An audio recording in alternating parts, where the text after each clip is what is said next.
What is up, student life? It's Joel here, and I just want to take a few minutes to look at Luke 12 and our 24 days of reading. If you haven't read Luke 12 yet, I would encourage you to pause the video and go back and take a look at it. There's some really, really good lessons that we can learn from here and some really cool things to think about. But let's go ahead and get started. So Luke 12 starts out talking about hypocrisy, and hypocrisy is just the idea of not practicing what we preach. And I think as Christians, it's important that we really examine ourselves and examine our walk with Christ and ask ourselves, are we being good stewards of Christ? And are we truly authentically following Christ? And I think that's really really important to think about. And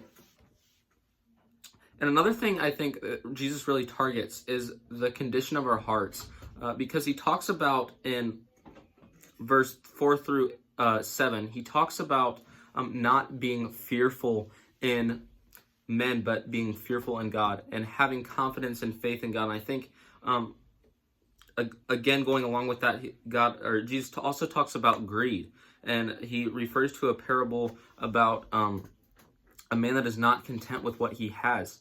And it says in verse 21, such is the one who stores up treasures for himself and is not rich in the relation of God. So again, where is your heart with God? Are you truly seeking after God and following him?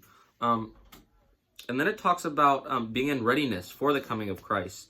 And again, the same theme, talking about, what position are we going to be in when Christ comes, and where is our heart going to be at? And then we go on to Christ dividing people and why he came. And I think that's a really profound title of this section, but it's Christ divides people.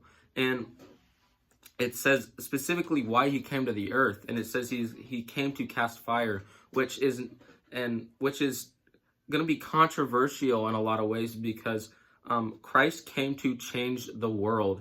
And I think that's important for us to think about, is where are our hearts going to be at when Christ does come?